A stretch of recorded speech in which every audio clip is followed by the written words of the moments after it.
Good afternoon to you. Good afternoon. Yes, and thank you for hosting us today. My pleasure. Just a quick update. We know what Nigerians are going through right now. The petrol subsidy. First of all, before we even go into what's happening with it, what is your take with the petrol subsidy? The removal, the process of removing it. How would you describe it? Um, Personally, I think there's never going to be a good time Hmm. to remove the subsidy. I think the president was spot on to have removed it at the time when he did. And I believe in the policies that has been introduced to reduce the effect on the people. And I believe with time, we'll start seeing those changes manifest. All right. So now a lot of people are looking forward to what the federal government will do, but we Yeah. often ignore the states and the local government who Yeah. have direct impact. Yeah. You are doing something about it. Yes. How did you arrive at that choice of palliative? Yes. um, we've been looking at it for a while. As soon as the president was sworn in, just after the subsidy removal, the first increase, the second increase, now showed us that we have to do something. Hmm. Yes, I live within the community. I interact with the unions. I interact with the people, the keke napep drivers, the korope drivers. We have series of meetings, and it was the number one thing that we're talking about: the cost of running their businesses now. And we just thought, like, yes, how can we alleviate on both sides, both the unions and even the community itself, to provide a succour or something for them to be proud about that the government is doing for them in terms of the palliative about transport to allay the phase of moving from one side or one place to another. All right. So now with these buses, what really Yeah. do the buses represent? There have been so many talks about it. Yes. Yes. That is it. Some have said it is free. Some have said it's subsidized fares. What really do these buses Yes, stand for? it's going to be free for the first 3 months. After the first 3 months, we'll evaluate and see is it a program that the people accept, is it working well, and then from there we can take it up. But for the first 3 months, it's going to be free. And how will the buses be used? Which areas will they apply? Yes, we're partnering with the community, the C.D.A and C.D.C, and the traditional rulers, the Bales, which they are the closest to the people apart from us as well, to come up with pickup points within the community. They would love us to deploy these buses, and from there we take it up from there. So will it run as a normal transport system Yeah. where you run from morning to evening, or is it at certain points? How will Well, it work? the scheduling, the way we're trying to run it is to assist our people during peak hours. So that means in the morning, the rush hour morning, and also in the evening. So in the morning, it's going to be from 6 to 9, and in the evening, it's going to be from 4 to, I think, 7. So those are the peak rush hour that the intervention is targeted at. All right. So what was the route that we're applying? Yes, we're looking inner street first, and there's going to be some at Agege Pen Cinema taking people inwards, people coming from Egbeda, people coming from the other part of Lagos, and at Ojodu Bega as well for people coming in from Mowe, Ibafu as well to bring them into Ogba environs and the rest. While the remaining 12 will be inner streets. Industry. Now, so how would you qualify Yeah. to use the bus? Yeah. Because we know we're in a system where we don't have as much data. I don't know which access Yes. you have to data, Mhm. and you cannot just look at somebody's face and say you stay in Ojodu. Mm. So how do you know who qualifies? It's not about who qualify. Once you're a resident here, the bus will be available for everybody. Once you're there at the pickup point, it will pick you to your destination, to the registered destination and back. So All right. it's not about party affiliation or religious affiliation or anything like that. All right. It's for It's for everybody. it's for But how do you everybody. know who resides in Ojodu Bega? I mean Ojodu Yes, rather. if you are picking you up for a certain address, obviously you won't be coming from outside Ojodu to come there for the free buses. So that's why we're going in at the pickup points will be in the street, not outside the street. So you'll be waking up from your house and probably a kilometer walk or less, you'll get to the bus and then you can take it from there. So that's what we're looking at. Now, such ideas are laudable, Thank you. but the question is, how are you going to sustain it and particularly maintain it? Because even some of the buses that people pay to use are not maintained. How much more something that is free? Yeah, we're partnering with the unions, and for us as a government, sustainability is key. And the critical success factor to the successful implementation of this particular project is the maintenance, the drivers, the fueling, and which we've taken away from the community. So we'll be responsible for the fueling, we'll be responsible for the maintenance, we'll be responsible for the driver's salary for those 3 months. So what we're going to do is to create a maintenance hub. We've gotten the place already where we have parts for the buses and yes, and servicing material. So even if it breaks down, the service repair time is so short that you can come in, get it fixed, maybe it's a tire fault or whatever, get it fixed and get back on the road.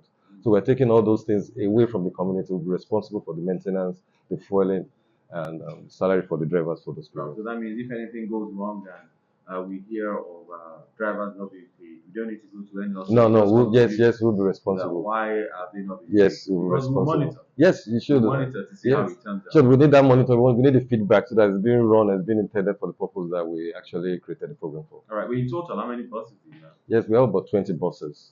So 12 will be going in roads. The other 4 will be going from Agege, like I said, and Bega. And we have another 2 that will be on standby just in case one of those ones is faulty. We can replace them while that is being fixed. Okay. And when do you plan to, what's it called, distribute this? Yes, it's already here. We want to make sure we're going through the due diligence due process. We're checking the buses again. We're doing some test driving, going around, make sure by the time we hand it over to the drivers, it's in tip-top condition. And we're hoping to do this next week. We're looking at Wednesday, Thursday the most, because the buses are here already. So have you had any feedback from the residents? What are they saying? The feedback, they can't wait for the bus to start running. The feedback has been excellent. It's beyond what we imagined. And from day one, this is what we set out to do in our HIS agenda, which is health, education, youth and women empowerment, social infrastructure. It's been embedded in there already. So we're just implementing it. And we're glad that the community has accepted the program. Yes. Great. And we look forward to the success. Now, Thank finally, you. beyond this, any other plans in terms of palliative? Yes, we're looking, not that we're looking, we did it last year, but this time around, because of the peculiarity of the situation within the country, we're looking to double it. First of all, the widows. We did a widows food bank last year. I think we did for about 100 widowers. We're doing about 200 this year. And next week, I don't say that, I think first week, August or so, we'll be doing another palliative, food palliative this time around. Everything 1,000. So there's going to be, yes, we did it last year, it was a success. Everything 1,000, meaning whatever you buy? Whatever you buy is 1,000 naira. So if you get like a 4 kilogram of rice, it's 1,000 naira. Even a full cow? Even a full cow is 1,000 naira. If you're lucky enough to get 1,000 naira. Yes, we're looking to have a butchery as well. Yes, during it. So you can even get beef on that day as well and fish. So we're looking like you're bringing a 5,000, a 10,000 there, and you're taking a lot home that can make a proper meal and sustain you for like a week or 2, or even more if possible. And I said that was my last question. I'm just wondering, if you are doing this, why is it difficult for residents or citizens to see the impact of governance, particularly the local government? Why is it difficult for chairmen to reach out to Nigerians? For me personally, I would say that was one of the reasons I joined into politics. To change the narrative, to get closer to the people, and to actually work on behalf of the people. And so far, so good. It's been yielding results.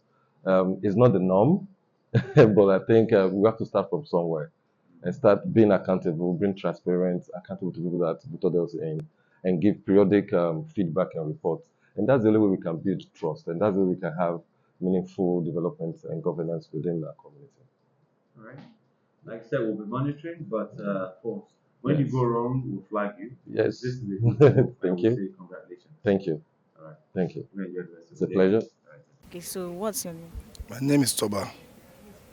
So what do you feel about this bus idea? It's a good project from Ojodu L.C.D.A. because this has been a first in the life of history of this Ojodu L.C.D.A. Because as I can see, this bus was disbursed to the community. And this is a good project that you have never seen before, which I can believe what's going on in the community now is part of palliative. I think the federal government wants to disperse to the local government and the state. And we're so much happy by seeing this kind of project in the government and the government of the administration of the DOS, which is Segun Hon.Odunmbaku, chairman of Ojodu L.C.D.A. In fact, it's a real kudos to him by doing this kind of project, this Ojodu L.C.D.A. Is okay. Uh, at least it will help the cost, as in the low cost of the price of the high price of the transportation in the community. This bus is good for our environment here, from here to Ogba. Because if you take bike from here to Ogba, people that fall down, people that get accidents, people are complain that Okada they give them problem. And all those Marua self, even though some people that follow them fight, they follow them drag. But if this bus is around here, we like it. So it will better to go and find Okada, to go and find any other things. Because we thank for the chairman, Ojodu local government, L.C.D.A. chairman, Segun Hon.Odunmbaku. We thank for him. He's our chairman. He's a good man. For the experience, for what he brings for this community, it's a good experience. So we thank for him. He's a good chairman. I believe they are going to be useful for the people of Ojodu. And it's a great idea from our chairman, DOS. It's a great idea. When the subsidy has been removed, people have been suffering. Everybody has been complaining. But with these buses now, for the people of Ojodu, you can take your kids to school in the morning free. In fact, there is nothing like they are paying shishi. No, it's free. According to, we serve the communities, the students, both the youth, women, leaders, everybody in the community as well. We served. If I'm opportune, anytime I'm going in out, if I'm opportune, the bus stop in my front, I will enter it now because it's government bus and I'm a citizen of the country and I live around this area, so I will enter it. Monday to Friday. Monday to Friday.